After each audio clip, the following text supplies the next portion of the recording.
Statements by members. Declaration of Deputy. The Honourable Member for Edmonton St. Albert.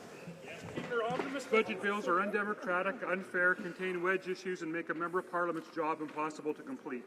On Monday night, this House was forced to cast a single yea or nay vote on Bill C-59, the government's latest omnibus budget bill. The bill is 157 pages long, divided into 3 parts, and Part 3 is further divided into 20 divisions. This allows for a wide ranging of disparate topics to be covered, some supportable, many not. I support most of the tax credits and actual budgetary items. However, I strongly oppose retroactively amending the Access Act to allow for the premature destruction of records. I supported ending the long gun registry, but to retroactively change the law dealing with the records while the abolition bill was being debated is a dangerous, undemocratic precedent. In any functioning parliamentary system, this omnibus bill would be divided, and there would be separate votes on each part and on every division within each part. It is simply impossible to cast a single yea or nay on an entire disparate package. If the government won't respect Parliament enough to allow us to do our jobs, then the Speaker must intervene to defend parliamentary privilege. That is how a functioning parliamentary democracy would proceed. The Honourable Member for Mississauga South. Mr. Speaker, Canadians are incredibly generous. I'd like to thank all Canadians today for their volunteer efforts and give a special shout out to one company that takes a leadership role in promoting volunteerism in its workforce. Each year, through TELUS's annual Days of Giving, employees give of their hearts and hands to make a meaningful and lasting difference in the communities where they live, work, and serve. Since TELUS began their Days of Giving in 2006, it has mobilized more than 94,000 Canadian team members, retirees, family and friends to volunteer at over 3,000 activities, and they've volunteered more than 6 million hours in total. TELUS's team is making a meaningful social impact in communities across Canada. To celebrate their 10th anniversary of giving back, TELUS has created opportunities for us to all give back in a meaningful way. And to all of my colleagues that participated today, take pride in knowing that the school backpacks you filled will find a home with so many youth that would otherwise start the year at a disadvantage. So please inspire others to join in and help TELUS as they try to complete 1 million acts of good through their TELUS Days of Giving. The Honourable Member for Laval-Les-Îles. Thank you, Mr. Speaker. I'd like to take this opportunity today to thank my constituents, as well as the organizations in my riding of Laval-Les-Îles, for the support and confidence they placed in me to speak on to represent them here over the past 4 years. The organizations, your employees and your volunteers, your determination, compassion, and involvement have been a true source of inspiration for me. They have led me to go above and beyond in my duties to help ensuring that my constituents have a better life day after day. Thank you to my constituents for your support. Know that I will continue to fight for your needs day in and day out, fight to build a better Canada for each and every one of us. That's the promise that I made 4 years ago, and I intend to keep it for the next 4 years as well. But this time it will be as part of an NDP government that will work for Canadians and in your interest. The government will reflect you. You will have a say. We'll come back here on October 20th, ready to change the world. Thank you, Mr. Speaker. Mr. Speaker, I rise today to invite colleagues and all Canadians to visit New Hamburg in my riding of Kitchener-Conestoga this weekend for the annual Mennonite Relief Sale and Quilt Auction. The relief sale was started in 1967 to raise funds to provide relief from hunger, poverty, and natural disaster. All merchandise and services are donated, which means all funds raised on sale days are donated directly to Mennonite Central Committee, a service and development agency of the Mennonite and Brethren in Christ churches in North America. Started in 1920 in response to hunger in Ukraine, the Mennonite Central Committee strives for peace, justice, and dignity for all. Many people contribute to the success of the sale: donors of goods and services, supporting church congregations, auctioneers, venue coordinators, and thousands of dedicated volunteers, as well as visitors from a wide geographic area. Since 1967, over $14 million have been raised. Thanks to all hardworking volunteers and the coordinators for the great work that you do. Thank you, Mr. Speaker. Member for Ottawa-Vanier. I pay tribute today to a champion of Canada's linguistic duality and a tireless advocate for human rights, Max Yalden. As a career diplomat, he served in Moscow, Paris, and as ambassador in Brussels. From 1977 to 1984, he was Canada's Commissioner of Official Languages, and made every effort to help the French language flourish within the federal government and across Canada. He also urged Quebec to do more to protect its Anglophone communities. Maxie Alden then led the Canadian Human Rights Commission from 1987 to 1996, holding governments and departments to account for discriminatory attitudes. He tackled gender wage gaps, discrimination in hiring, biases against sexual orientation, online hate speech, and Canada's treatment of Aboriginal people. He followed that domestic role with 8 years as a member of the United Nations Commission on Human Rights. He was made an Officer of the Order of Canada in 1988 and a Companion of the Order in 1999. Maxie Alden passed away earlier this year at the age of 84. He will be forever remembered as a great Canadian for his numerous achievements and his spirited defense of human rights. The honourable member for Tobic-Mactaquac. Mr. Speaker, this Parliament will be drawing to a close in the next few weeks, and I'd like to thank all the residents of Tobic-Mactaquac for their confidence and support over the past 9 years. It's not possible without the support of families, staff, and great volunteers. To my wife Jennifer, brothers Dale and Paul, and their spouses Lorraine and Gail, thank you for your support and your willingness to always keep me grounded. To my favorite mother and father-in-law, Carlene and John, I cannot thank you enough for all the meals you prepared and the number of times you mowed the lawn in order for me to attend events. I appreciate the tremendous work of my volunteers and campaign team to get me across the finish line in 3 elections, and to my riding and hill staff for their efforts to do the good constituent work that's such a large factor of our success. While my federal political career may be winding down, I appreciate the tremendous honor I've been given as just one of 4,200 people that have been elected to this place since Confederation. While I may be exiting the House of Commons, Mr. Speaker, there are many friendships and good memories that I will take with me, and no matter what, that is something I will carry with me forever. Here, here, here, here.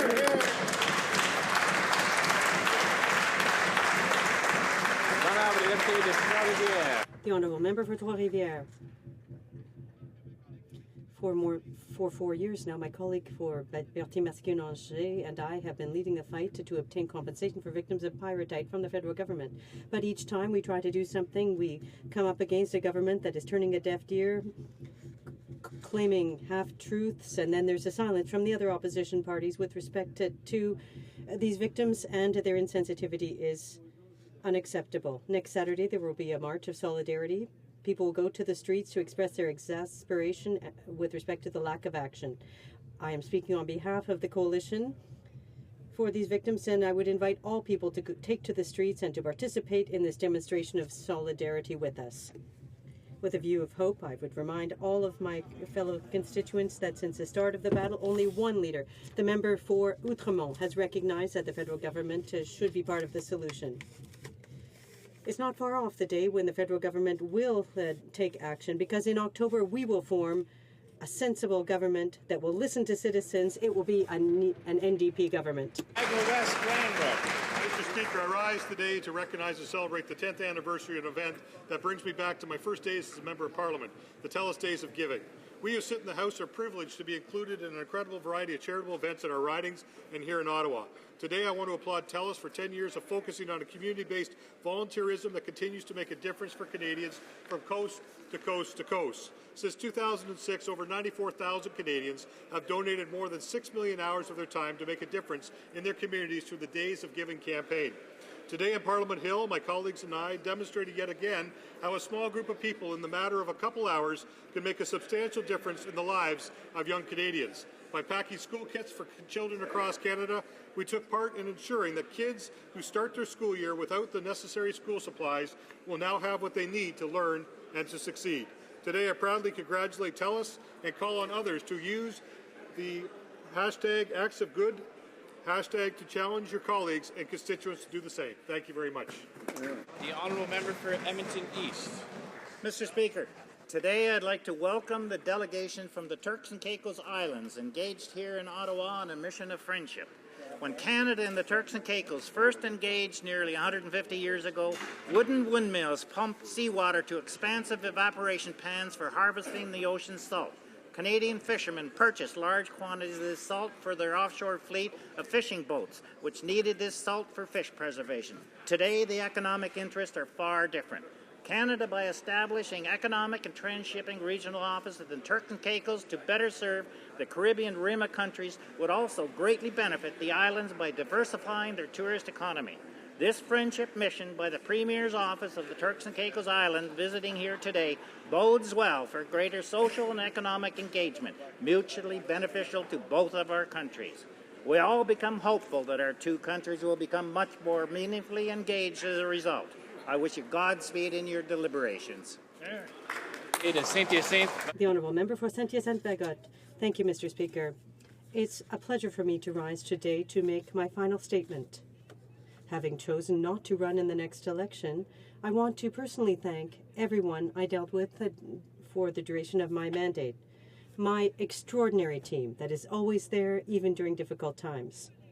My colleagues, members who, I must say, are doing very challenging work.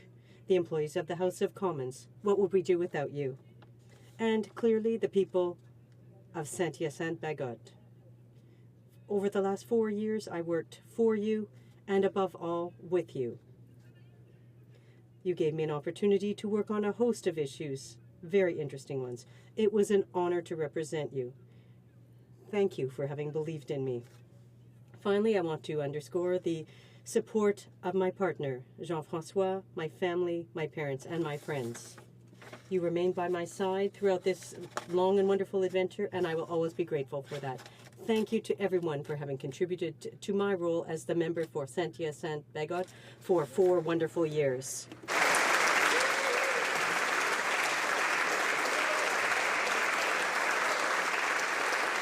The Honourable Member for Glengarry Prescott Russell. Mr. Speaker, we know all too well the dangers posed by terrorism in an uncertain world. 220 members from the Canadian Armed Forces are working with law enforcement agencies and 10 partner nations on an international explosive ordnance disposal exercise at CFB Esquimalt and in the Greater Victoria, BC region. Exercise Ardent Defender is held annually and brings together the Canadian Armed Forces alongside allies and partners to share best practices on this ever-evolving threat.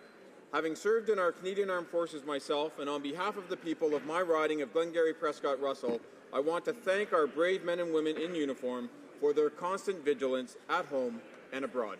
Thank you, Mr. Speaker. The Honourable Member for Churchill. Thank you, Mr. Speaker. Violence against women is a fundamental barrier to reaching equality. We all know the statistics. We know that 1 in 3 women will experience sexual assault in her lifetime, and we know that few will report it. We know that 70% of women's shelters say a lack of government support is their greatest challenge. We know that Indigenous women and girls are 4.5 times more likely to be murdered than non-Indigenous women and girls. And we know that these numbers only tell part of the story. All of us here in this House know women who have experienced violence, who are survivors, and we know women who are looking for change. That is why we need Motion 444, a national action plan to end violence against women. I hope that every parliamentarian recognizes that it is within their power, right now, today in fact, to make a difference and to give women hope for a safer future. Let's not turn our back on Canadian women. Today, let's make history, or her story, and make a difference. It's time. Bravo. The Honourable Member for Brampton Springdale. Mr. Speaker, benefiting all families isn't what is fair. You know who said that, Mr. Speaker? The leader of the Liberal Party over there. He has said that he would take away the family tax cut, the universal child care benefits, and scrap income splitting for families. This is all just so he can bring in his high-tax schemes and take money out of pockets of hard-working middle-class families. Mr. Speaker, on this side of the House, we stand for Canadian middle class and not against them, Mr. Speaker. Member for Toronto Centre. Mr. Speaker, in my riding of Toronto Centre, rail safety is an issue of immense community concern. The government has proposed changes to the current rail safety system, but they don't go nearly far enough. A new proposed speed limit remains higher than self-imposed limits set by CN and CP in urban areas. The timeline to replace and upgrade aging DOT 111 tank cars will leave unsafe cars on the tracks for far too long. L'approche fragmentée des conservateurs. The Conservatives' piecemeal approach for rail safety is frustrating and endangers our communities. In my riding, 2 railways, which both carry crude oil, go through residential neighborhoods. Residents and community organizations are concerned and want better rules for safety.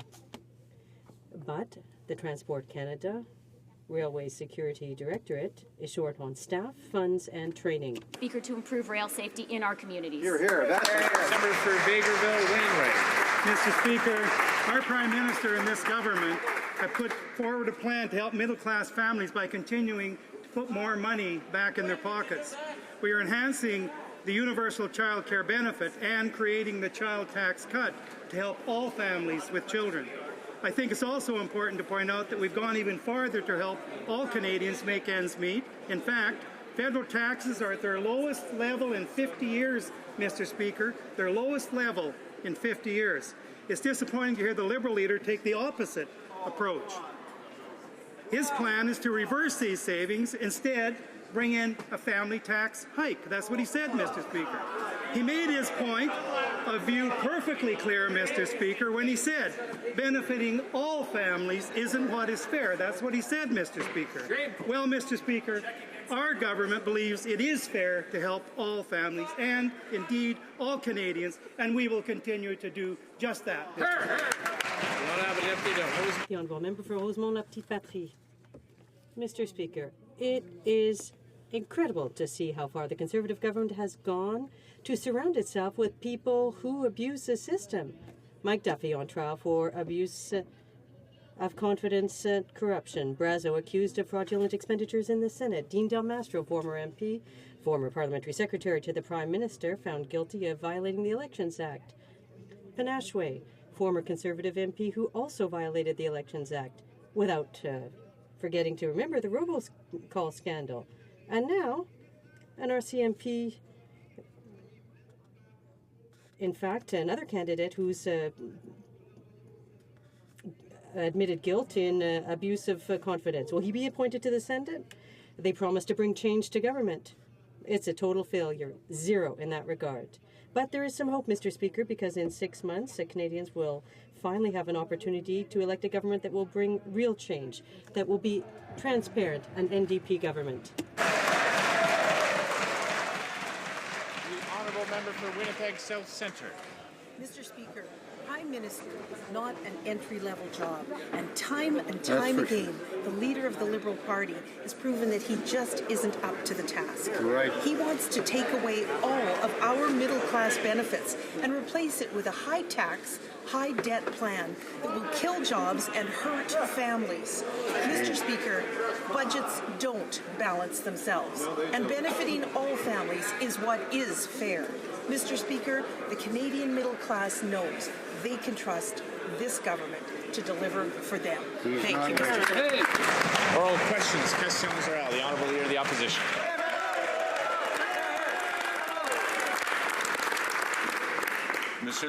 Mr. Speaker, the Prime Minister affirmed here in this House that Mike Duffy was a resident of Prince Edward Island because Mike Duffy himself had signed a residency declaration before being appointed to the Senate. Does this written declaration from Mike Duffy still exist? Did it ever exist?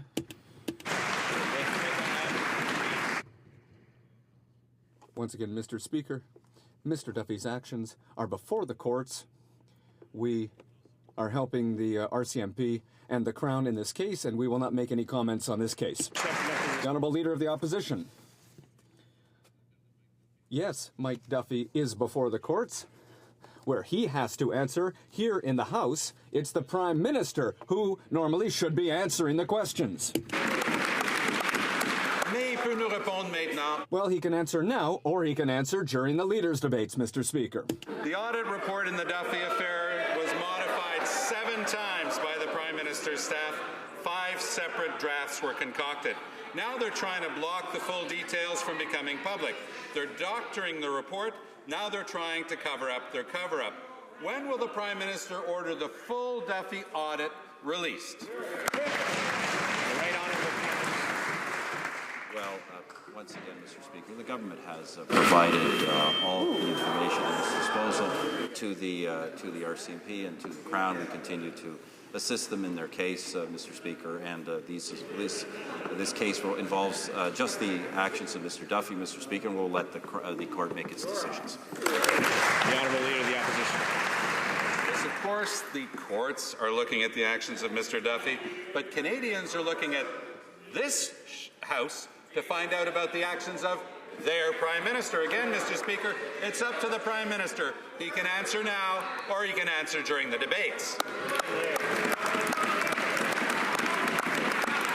Before it was tampered with, the Senate report on Duffy's expenses said clearly that claiming PEI was contrary to the plain meaning of the word primary. No wonder they changed it. It was actually the Prime Minister's office that provided Mike Duffy with the primary residence loophole that he's now trying to use as cover. Was that the essence of the PMO's backroom deal with Mike Duffy to begin with? The Right Honourable Prime Mr. Speaker, Canadians are obviously watching the case that involves the actions of Mr. Duffy that are before the court. In terms of this House, Mr. Speaker, Canadians are watching how we look after public funds ourselves. Canadians are wondering why the Leader of the NDP continues to justify taking nearly $3 million in parliamentary funds and using it completely inappropriately for partisan purposes, not being willing to pay it back, not being willing to apologize or reverse course. Those are the answers Canadians.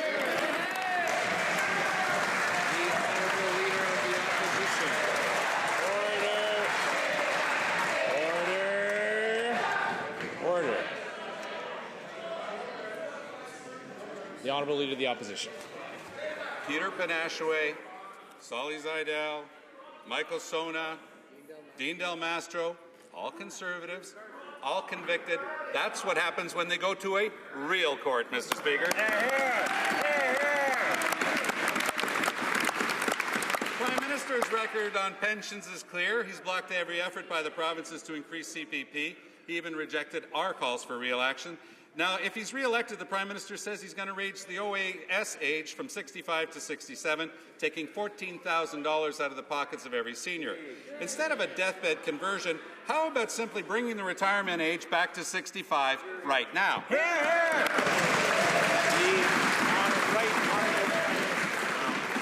This is the government that brought in the largest increase of the guaranteed income supplement in a quarter century. This is the government that brought in and expanded tax-free savings accounts for Canadian seniors. This is the government that introduced income splitting for pensions in this country, Mr. Speaker. We've taken actions to benefit all Canadian seniors. All Canadian seniors are better off. Yes, we will provide them with more options. What we will not do, what the NDP and Liberals want to do, is tax Canadian seniors and tax Canadian workers, and that is not what they're looking for. The Honourable Leader of the Opposition. Mr. Speaker, let's see what's been said before about the Prime Minister's idea of voluntary new CPP. Quote, some sort of voluntary new CPP method would not work, and the CPP would be unable to administer it. Who said that, Mr. Speaker? Well, it was Jim Flaherty, then the Finance Minister. So, alors que 60%... While 60% of our children and grandchildren will be poorer than today, instead of studying half measures on the eve of election, why won't the Conservatives change their budget now so that Canadians can retire with dignity at 65 and not 67 years old? The Right Honourable Prime Minister. Mr. Speaker, this government increased the guaranteed income supplement for seniors, the biggest increase in a quarter century. We created the tax-free savings accounts, income splitting for pensions for seniors. We will benefit all Canadian seniors, Mr. Speaker, and we completely reject the ideas of the Liberals and the NDP to increase taxes on seniors and workers. Thank you, Mr. Speaker. For 10 years, the Prime Minister has stood in the way of pension reform and refused to collaborate with his provincial partners. Yesterday, after a decade of inaction, and without consulting his provincial counterparts, the Prime Minister suddenly announced he'd changed his mind on pensions. With the election just months away, does the Prime Minister really think that Canadians will believe him? The Right Honourable Prime Minister.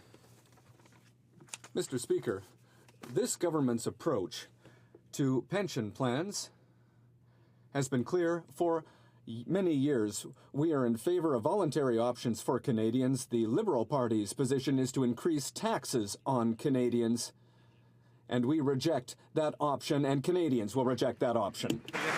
The Honourable Leader, the member for Papineau. Canadians know that the Prime Minister's record on the Canada Pension Plan. In the 90s, he said, scrap the CPP and just leave Canadians on their own. A few years later, he called for the Canada Pension Plan's breakup. So why should Canadians believe him now when he suddenly says he wants to expand the CPP? The Right Honourable Prime Minister. Of course, Mr. Speaker, there are numerous falsehoods in that question, but what is correct is that this government favors allowing a range of options for people so they can save. In fact, Mr. Speaker, not only they can save, but they can actually reduce their taxes by saving. What the Liberal Party wants to do is it wants to force Canadians to save by taxing them, by taking their money away. Canadians do not accept that option and will not accept that option.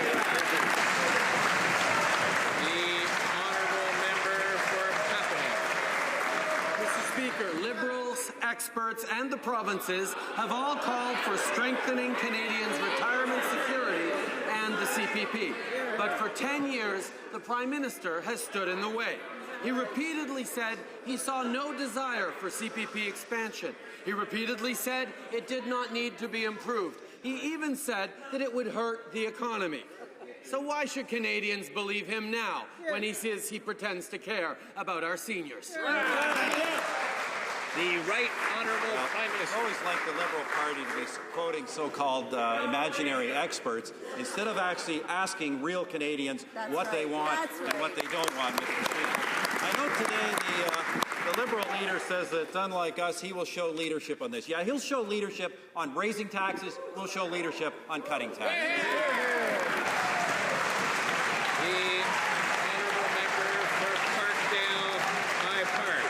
Let's talk about real Canadians. The Conservatives have spent 10 years eroding the retirement security of Canadians.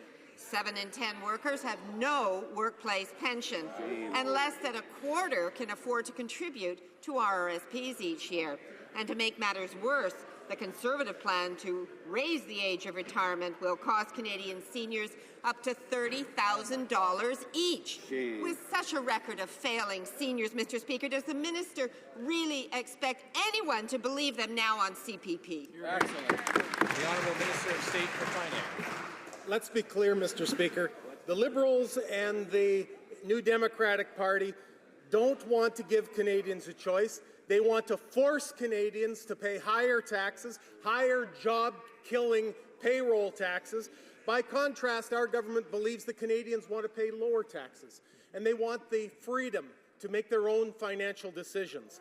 That's why we're open to giving Canadians the option to voluntarily contribute to the Canada Pension Plan.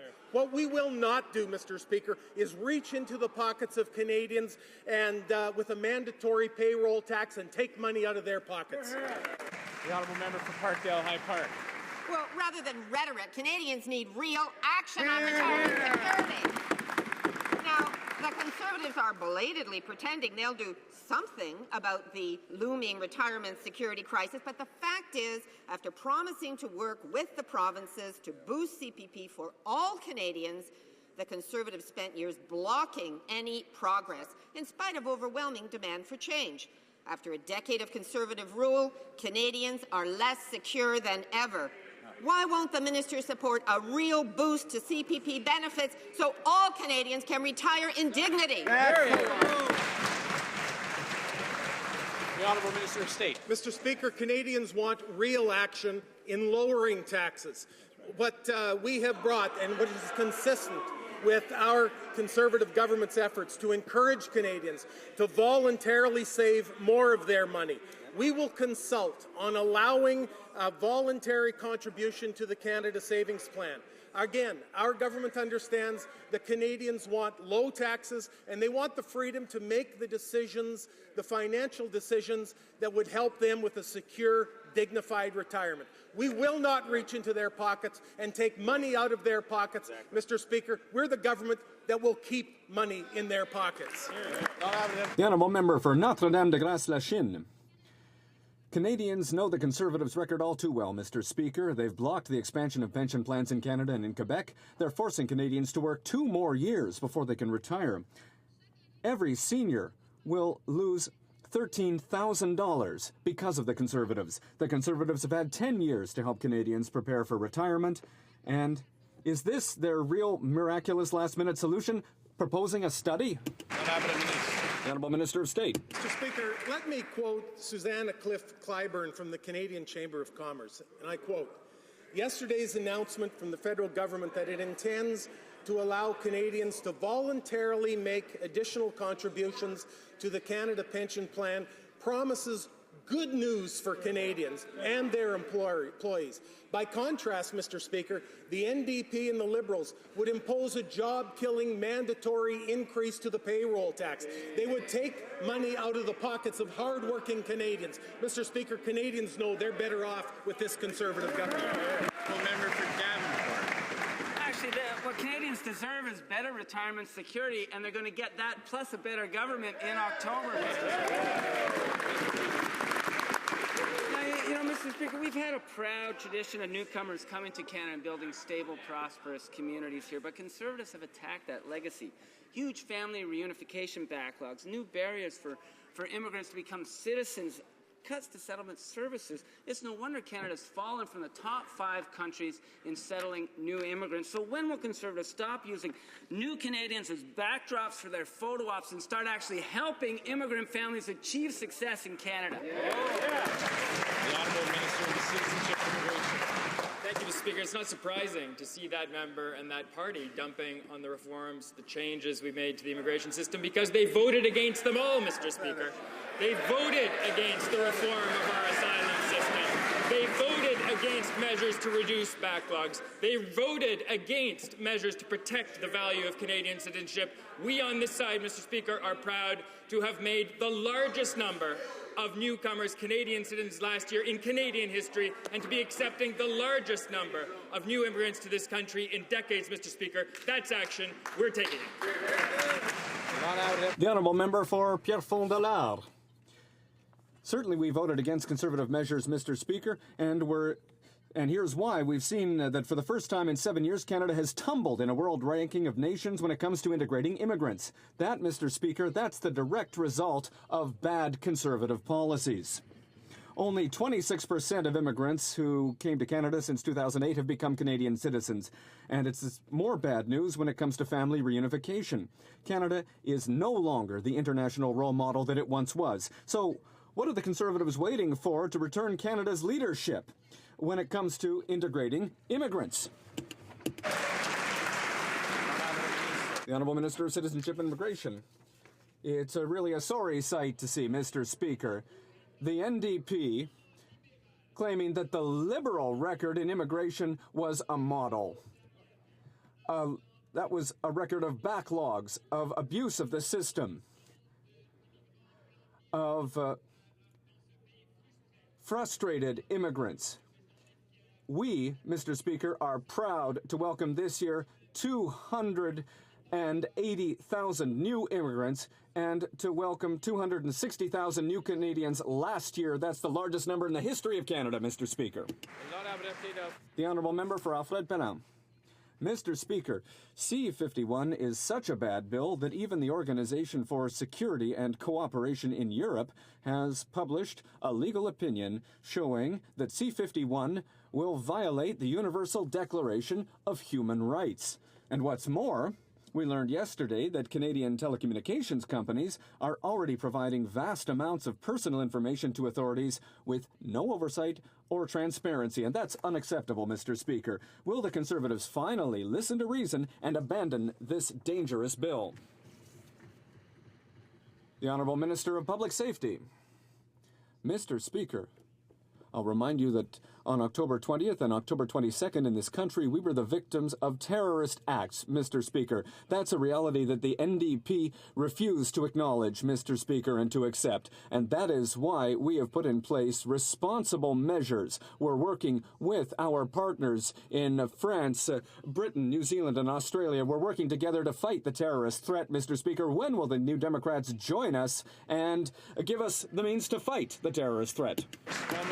Well, let's be clear, Mr. Speaker. The same government that's forcing successful law enforcement programs like Project Condor to shut down, and the same government that's taking resources away from financial and organized crime investigation, that same government is refusing to protect Canadians' personal information from unprecedented online surveillance. Instead, they're pushing C-51, a bill so flawed that our allies in the Organization for Security and Cooperation in Europe think it violates the Universal Declaration of Human Rights. When will the minister stop pushing this bad bill and focus on real measures to keep Canadians safe? The Honourable Minister of Public Safety. The real question, Mr. Speaker, is when will the NDP serious about the terrorist threat that Canada is facing, along with our allies such as Great Britain, France, New Zealand, Australia, Mr. Speaker, and our fellow American, Mr. Speaker. That's why we pull up and put, Mr. Speaker, measures in place, measures that were welcome as of Monday, Mr. Speaker, by Commissioner Paulson, that will make it easier for the police to track terrorists, Mr. Speaker, and keep Canadians safe. Thank you. And the Honourable Member for Northwest Territories. Mr. Speaker, the Auditor General has shown that the Nutrition North criteria are not fair or accessible. They are not even based on current needs. 46 isolated fly-in northern communities are out in the cold, without access to nutritious and affordable food. Will the government commit today to work with all Northerners to develop a sustainable solution to food insecurity?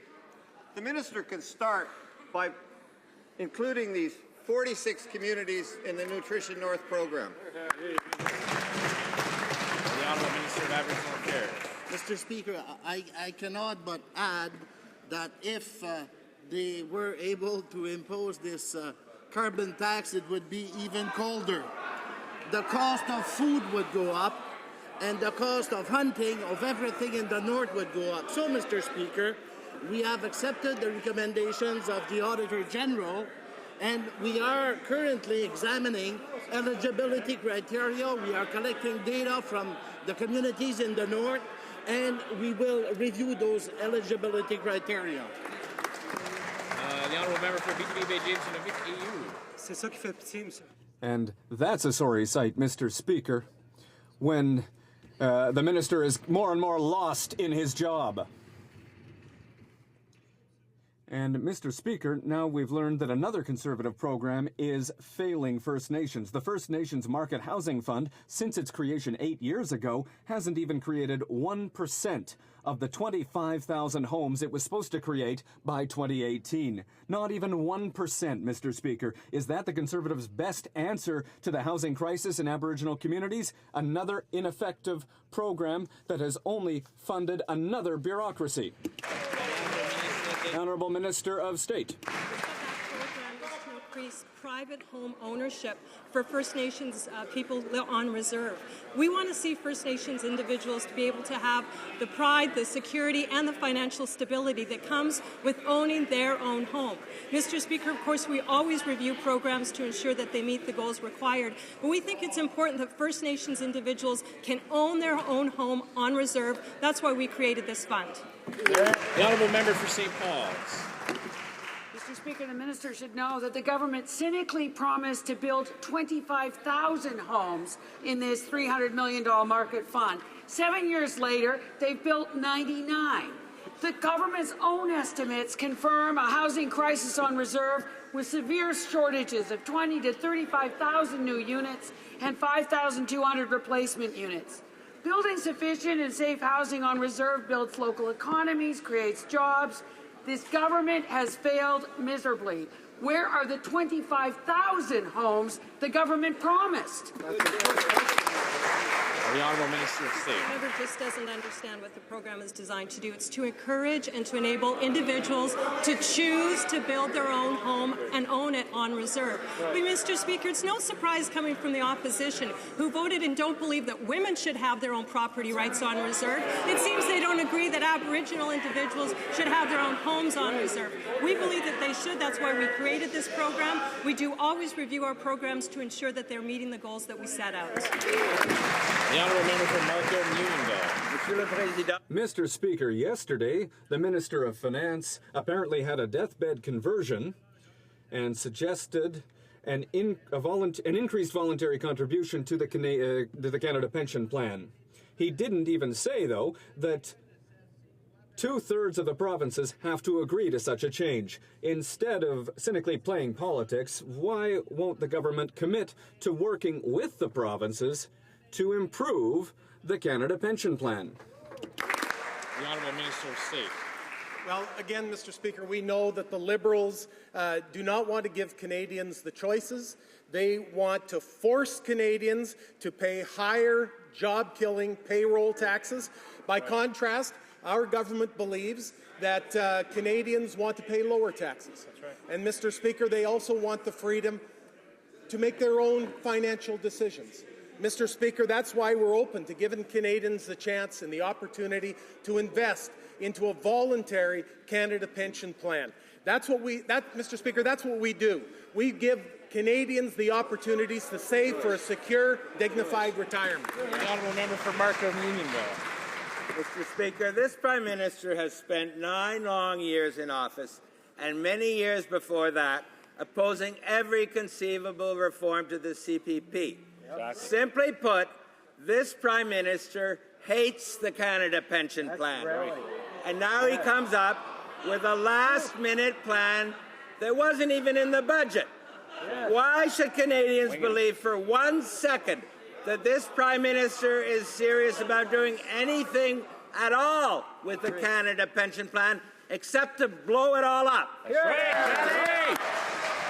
The Honourable Minister of State. Mr. Speaker, we're proud that this government has spent 9 years cutting taxes for Canadians, bringing forward options so that they could save for a retirement. Mr. Speaker, we intend to consult with experts and stakeholders during the summer on options for allowing additional voluntary contributions to the Canadian Pension Plan.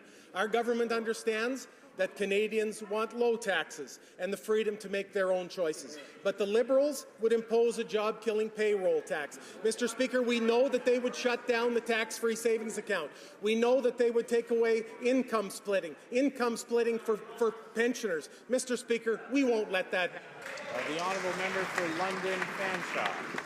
Mr. Speaker, stories of constituents upset with Canada Post's decision to end door-to-door delivery are pouring in across Canada, not only because of the decision itself, but the treatment that people receive from Canada Post. When one of my constituents phoned to express legitimate concern about the location of a community mailbox in her neighbourhood, she felt that her concerns were unfairly dismissed. She told us she is upset beyond belief. When will the minister start listening to Canadians and stop making excuses for Canada Post? The Honourable Parliamentary Secretary. Speaker, that member knows that in 2014, Canada Post delivered 1.4 billion fewer letters than it did in 2006, and that 2/3 of Canadians currently do not have door-to-door delivery. Mr. Speaker, Canada Post must balance its finances without being a burden on Canadian taxpayers. Now, meanwhile, the NDP's so-called plan for Canada Post will cost taxpayers $500 million a year, which means they will have to raise taxes, Mr. Speaker, on Canadians. We won't let them do that. The Honourable Member for Beauharnois-Salaberry. Mr. Speaker, Canada Post made a profit of almost $200 million last year. Over 3,000 of my constituents have signed a petition against the end of door-to-door delivery. The towns of Salaberry de Valleyfield, Huntingdon, and Saint-Louis de Gonzague have passed a resolution demanding a moratorium on the installation of community mailboxes. Almost 600 towns have now condemned Canada Post's attitude. Is the government going to listen to our constituents or keep forcing new community mailboxes on us? The Honourable Parliamentary Secretary. 2014 annual report on page 68, and I'll quote it for her. Without pension relief, the corporation would have been required to make special payments of approximately $1.3 billion in 2014. And I go on, the special payments without pension relief would amount to $1.4 billion in 2015, Mr. Speaker. They shouldn't be spiking the ball. Canadians expect that Canada Post will not be a financial burden to them. So do we, Mr. Speaker, and that's why we expect them to carry through with their 5-point plan. The honourable member for Pontiac. Let's be serious, Mr. Speaker. It's harder and harder to tell fact from fiction in the Conservative budget. The Conservatives claim they're going to save $900 million by slashing public servants' sick leave and creating a private sector short-term disability plan. Just like Canada Post, they privatized their employees' sick leave, and yet they didn't save a penny. Why are the Conservatives running roughshod over collective agreements in the name of fictitious savings? Honourable President of the Treasury Board. Mr. Speaker, the sick leave system, which is about 40 years old, is outdated and doesn't meet the needs of today's employees. We need a fair, reasonable system for employees, of course, but at the same time for taxpayers. That's our plan. We have been reasonable and fair in our bargaining. The budget numbers are hard numbers, and they have been vetted. Member for Skeena Book. You know, the Conservative Finance Minister must have taken a page out of the old Liberal playbook and pretending to balance the books. It now turns out that the $900 million so-called savings he's banking on by scrapping public sector sick leave just doesn't add up. You know, the management geniuses at Canada Post tried this a couple of years ago. You know how much they saved?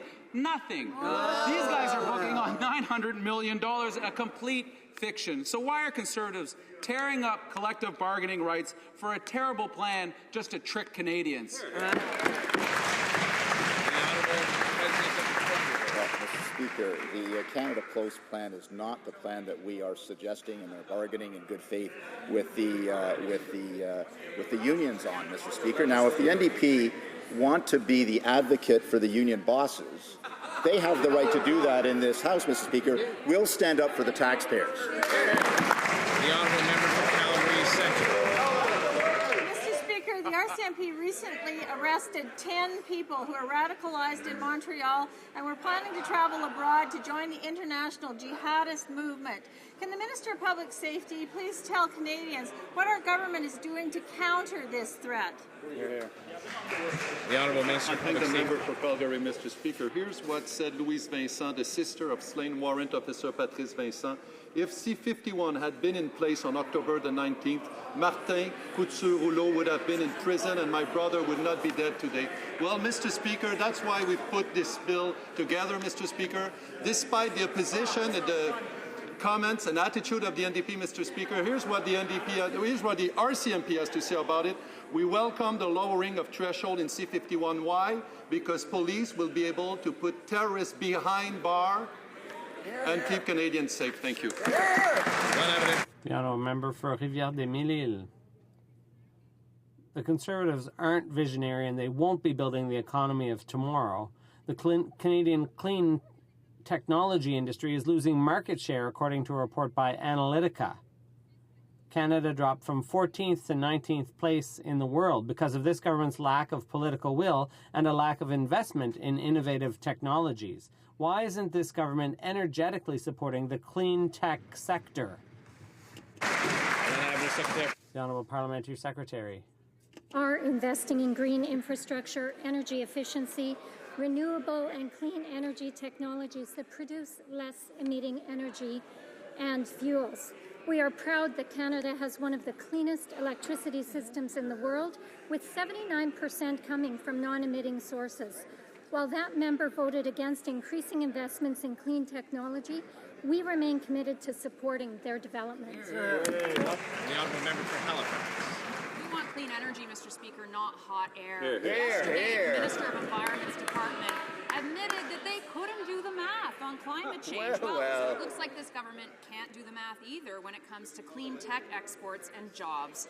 Global investment in clean tech last year topped $300 billion. But according to a new report, Canada's share of that global clean tech market dropped by 41%. Whoa. Why? Well, because the Conservatives are doing nothing for our clean tech sector and exports. So where is the plan to support Canada's clean tech and boost our exports? Here, here.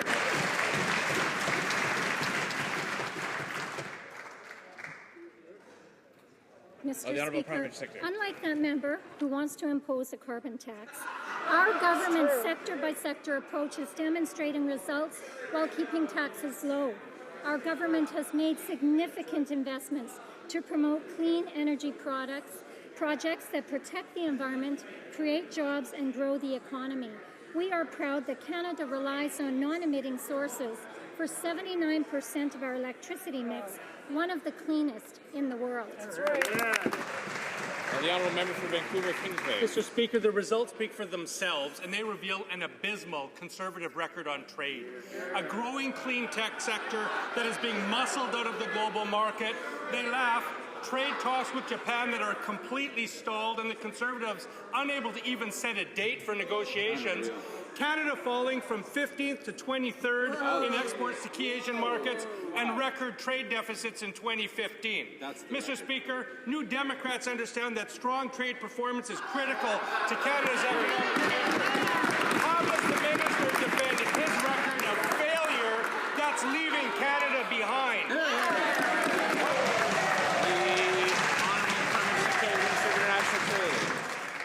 Mr. Speaker, the NDP has consistently opposed our efforts to open new markets for Canadian businesses. In fact, they have an abysmal record on the trade file. The fact is, NDP is ideologically opposed to any and all trade. They don't understand trade. They don't like trade. Only the Conservative government is focused on the priorities of Canadians when it comes to creating jobs and opportunities, Mr. Speaker. The honourable member for St. John South Mount Pearl. Actually, Mr. Speaker, it is that government with its complete intransigence, disrespect, and refusal to match its words with actions that is putting Canada's trade deals at risk. The Conservatives promised my province of Newfoundland and Labrador a fund for fisheries marketing and research in exchange for giving up local fish processing requirements. Then they changed the rules mid-game and reneged on that promise. Mr. Speaker, will the Conservatives finally live up to their word and give Newfoundland and Labrador the transition fund we were promised? The Honourable Minister of St. Clair. Mr. Speaker, this member's problem is he opposes a trade agreement that his province and the industries in his province and the people of his province support. Our government remains open to working with the province of Newfoundland and Labrador on their specific proposals for a minimum processing requirement fund. We've indicated all along to the government of Newfoundland and Labrador that we're open to a fund that includes support for displaced workers, research and development, and innovation. But this fund was always designed to compensate Newfoundlanders for any losses for having given up minimum processing requirements. It was never intended as a slush fund that would be to the detriment of other provinces. Member for Scarborough-Guildwood. Mr. Speaker, yesterday I asked the Minister of the Environment a very simple question at committee. Could she state the new 2030 targets in megatons? Incredibly, the Deputy Minister jumped in and said, oh, it's very complicated. Mr. Speaker, 30% of 731 megatons is not complicated. And it is the responsibility of the Minister to know her facts and to have a plan as to how we're going to make those targets. Now, the Minister has had 24 hours to crunch the numbers. Yeah. Could she state the 2030 target in megatons? Give her cap. The Honourable Minister of the Environment. Thank you, Mr. Speaker. Mr. Speaker, our government announced a very fair and ambitious target for Canada that is in line with other major industrialized countries. Canada is taking a leadership role on the climate change file.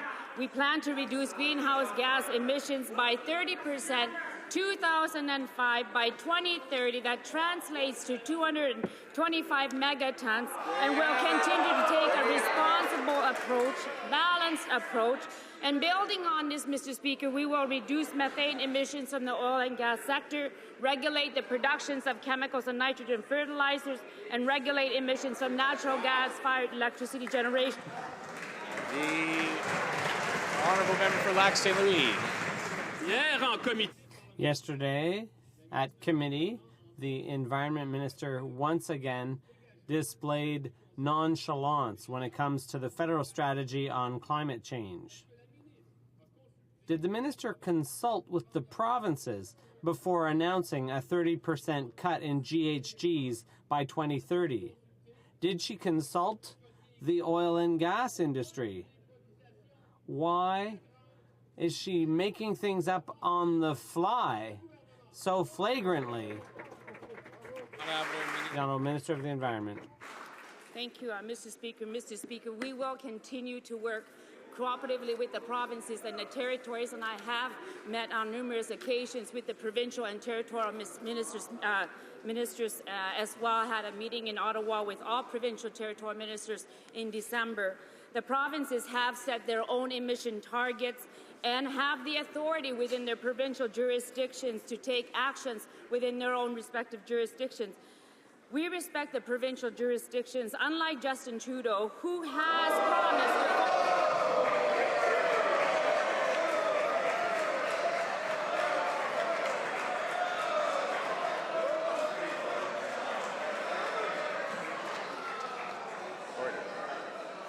I think the minister meant to say the member for Papineau, and she'll want to remember that we use ridings and titles, not proper names. L'honorable député de Brossard. The honourable member for Brossard-la-Prairie. Speaker, Danny Dubuc-Marquis was involved in a fatal accident due to a faulty ignition switch in his car. Yet for 8 months, the government did nothing.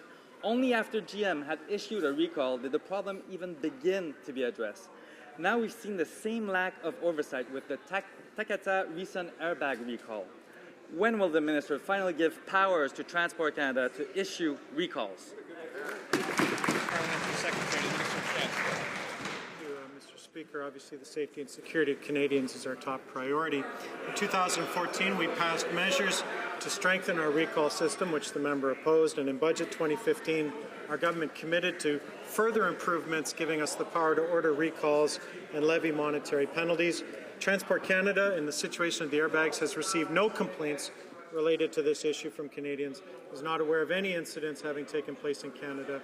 Obviously, if Canadians can determine if their vehicle is affected by a recall by visiting Transport Canada's website or by contacting their vehicle manufacturer or dealer. The honourable member for Brossard-la-Prairie. They're waiting for deaths to occur before acting.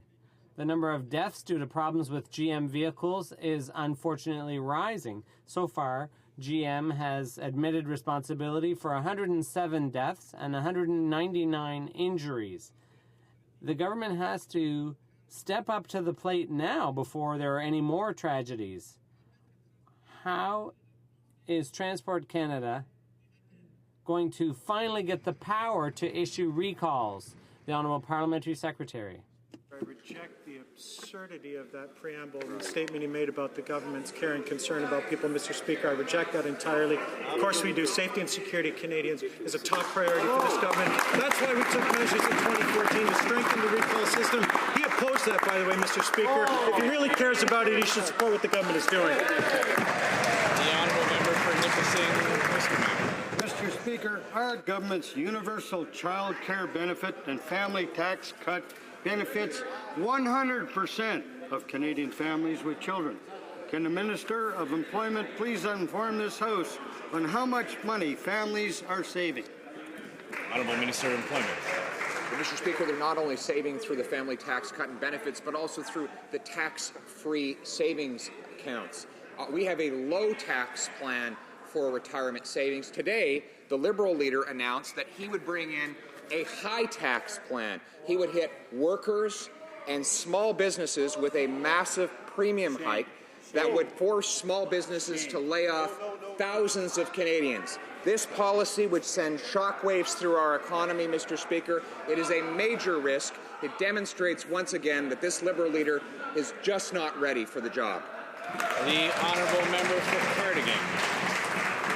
Mr. Speaker, the Minister of Fisheries knows better than anyone the struggles of the fishermen on Prince Edward Island. The lobster season in both the fishing areas was delayed.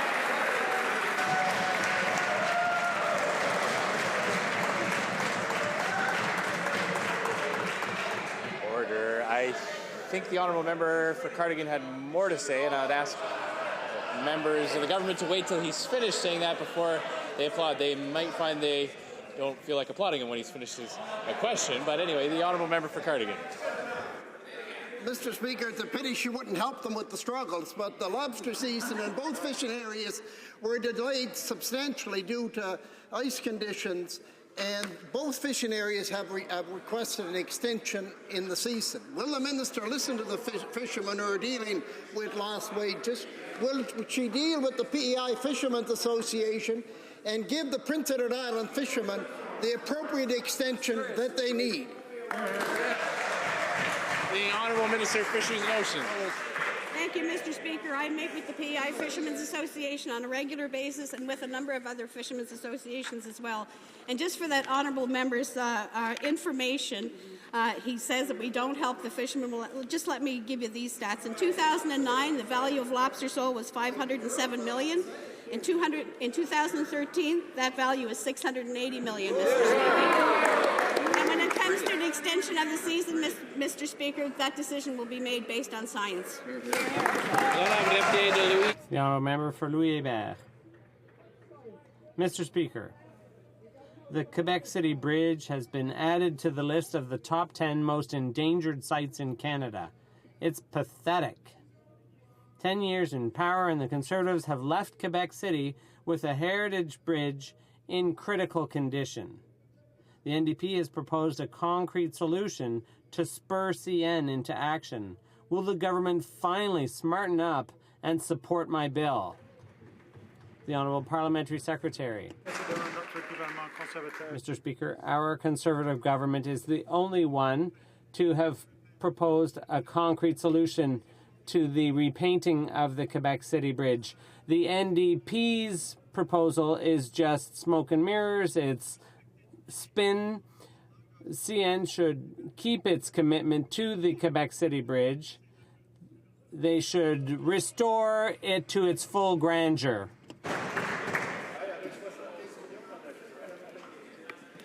Mr. Speaker, the Toronto Police have laid the first charge under the government's cyberbullying legislation. Can the Minister of Justice update this House on the action our government is taking in this area? The Honourable Minister of I want to Justice. thank the member from Mississauga South for her interest and hard work on behalf of her constituents. Also commend the Toronto Police for their outstanding efforts. And we know that bullying and cyberbullying has a very far-reaching and corrosive impact on Canadians, particularly our youth. Our government took concrete action by passing the Protecting Canadians from Online Crime Act to further protect our most vulnerable, Mr. Speaker. It prohibits the non-consensual distribution of intimate images in Canada in our criminal code. Our government will continue to protect law-abiding Canadians and ensure that those who do commit these horrendous crimes will be held accountable. Here. The Honourable Member for Ottawa Centre. Well, Mr. Speaker, if the government didn't get the hint already, today Ottawa City Council formally voted to ask the Conservatives to move the memorial for victims of communism back to its original site. You know, Mr. Speaker, a fundamental cornerstone of our democracy is about consultation, and consultation requires listening. Will the minister do our democracy the honour of actually listening and respecting elected representatives? In other words, will they change the location of the memorial back to its original site? The Honourable Minister of Canadian Heritage. Mr. Speaker, so our federal government provided federal land for a national monument that will in fact commemorate over 100 million innocent lives lost under communist regimes. We will be very proud to put that monument in a prominent location to do just what we promised to do. Now, allow me to correct some of the misinformation spread by some of the members of the opposition. It will not be built in front of the Supreme Court. It is down the street on a completely separate plot of land. The honourable member for Avalon. The fate of the CETA agreement hangs in the balance of this government's callous short-shifting the Newfoundland Labrador Fisheries Investment Fund. It's to everyone's advantage to move forward. My question is to the Minister of Trade. Has his officials estimated what cost to taxpayers a challenge to this trade agreement if the province does not remove NPRs? If so, what is that estimated cost and other trade ramifications on an NPR challenge under a future CETA agreement? The Honourable Minister of State for Ecoa. Mr. Speaker, this agreement represents an unprecedented opportunity for the people of Newfoundland and Labrador. I want to quote from Derek Butler, Executive Director of the Association of Seafood Producers. He says, "As we said in December, we've been fighting EU tariffs for years now, and we should not put their removal in peril. Jeopardizing CETA or freer trade generally is not a solution." Mr. Speaker, we remain open to working with the province of Newfoundland and Labrador to come to an agreement on this fund. Well, that concludes the question period for today. Tabling of documents. Oh, a point of order. The Honourable Member for Winnipeg North has a point of order. Yes, thank you, Mr. Speaker. Mr. Speaker, as I'm sure you are aware, as all members should be aware, in terms of what the proper procedures are when it comes to taking pictures inside the chamber.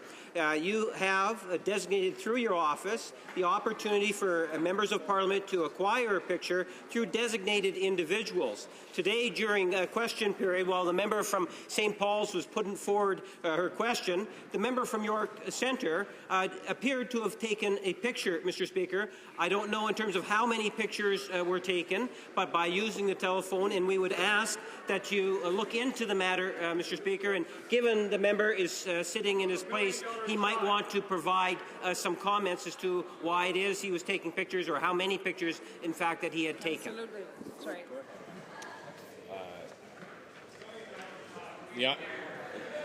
The Honourable Member for York Centre.